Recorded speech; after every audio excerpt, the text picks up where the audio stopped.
It's about 6 o'clock on Tuesday, February 27th, 2024. And these dogs are just jumping on me and just wanting to love on me. No, get off. Get off. And the sheep are all spread out, doing sheep things. Looks like the St. Croix prefer the bulls over the other sheep. They prefer the animals they know than the ones they don't. But you can see that ram there. He's doing that little face where he lifts up the hey, hey, hey, hey! Leave him alone.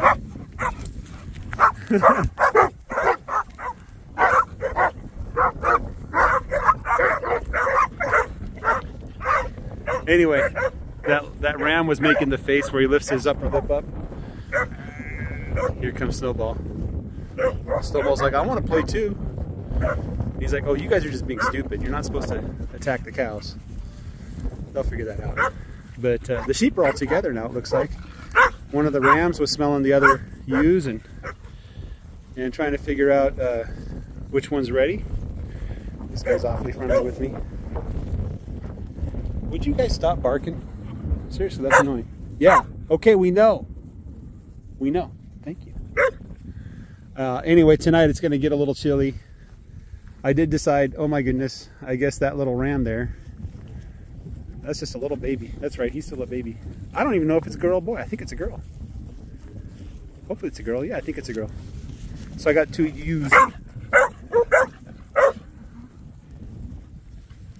Hey! Hey! Hey! No! Yeah, don't bark at the cows, okay? Seriously, they'll mess you up. I'll save on my dog food bill if you bark at him too much. Anyway, yeah, that little guy's grown quite a bit. He was born back in early February. She was born, you know. But what is with you? You keep jumping on me. You keep jumping on me. Look at all this loose skin. My goodness. Look at all that loose skin. Put my foot on you. I'll put my foot on you. Rub your belly. Rub your belly. Rub your belly. Where was I going? Oh yeah. No, the sheep are integrating, it looks like, more or less. Though they still seem to prefer the bulls more than the other sheep. But I saw the rams taking an interest to the other sheep, which is what I want. Hopefully this should not be too many ewes for 2 rams. 2 rams should be able to keep them all busy. I think at one point I will want to put them on a schedule, but I need a way to keep the rams separate from the ewes. But it would be nice to have all the lambs born at the same time, that I can time everything, rather than having to go back every once in a while and figure out what's what and where, you know. So these 2 guys are super friendly. You want to eat my hand? You want to lick it? Your tongue is like sandpaper. But yeah, another thing I wanted to do was actually harvest one of the rams, see what it tastes like. Greg Judy says that his lambs don't have that gamey flavor to them, and that he fed one with one with one of his neighbors, and his neighbor orders, you know, several lambs from him a year for the barbecue. So I'll see what that's like, and maybe find a good way to cook them up and eat them. I do think that sheep can be the meat of the future. Sheep are much less expensive to produce than cows, especially using the rotational grazing techniques. They are very, very valuable in terms of regenerating the soil. They provide a particular role that goes well with the cows. The cows, of course, like to focus on grass, but the sheep like to focus on leaves. So there is a little bit of a preference difference. And so sheep, especially goats, I don't know about goat meat, but I do want to try. I have a friend that raises goats, and I should ask him to, it's boar goats, right? When he has a kid that's ready to harvest, I should buy it from him and we'll butcher it together or something and see what it tastes like.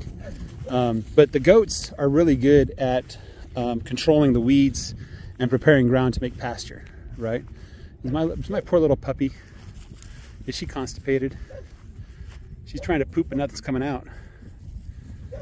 Poor baby. Oh, there it comes, here it comes. push them out, shove them out way out. There we go, a little tiny poop like a sheep. There we go. Okay, there's dog turds. Good. Yep, that's happy. The dogs tend to find a corner and they just poop in the same spot every day. But the sheep and the cows are doing a pretty good job spreading it out. So I do think that sheep can be a good protein. Whether or not it tastes good, that's the question. I know that in the past, Americans used to eat tons and tons of not just lamb, but oh, what's the name of it? The older sheep. Oh, I forgot the name. Mutton, right? We used to eat tons and tons of mutton and lamb. And then the price of cattle, the price of beef was so cheap that, you know, when Texas and other people started bringing in the cattle herds to Chicago, it just became so much cheaper than lambs to harvest and process that I think that's one of the reasons why Americans prefer beef. Most other countries, lamb and even mutton is a more important protein source than beef. Beef is only for rich people kind of thing. So, and there's a reason for that. There's a reason why lamb and sheep are cheaper than beef in those countries. But here in America, the one thing we have that not many other countries have is the Great Plains. We have kind of a unique and special climate where it doesn't make as much sense to grow corn and soybeans as it does to graze cattle. And because we have these wide expanses, and because of the nature of cows and the nature of our weather, cows are kind of ideally suited for our climate. And, you know, our drought cycles and everything like that. My goodness, that sheep, crazy. Why are you... See, I don't like barbed wire. So, we do have a unique climate that's very well suited for cattle. And I know that my ancestors in Wyoming used to grow a lot of sheep, right? So, anyway, guys, that's all I got for you right now. Have a great day. Take care and bye-bye.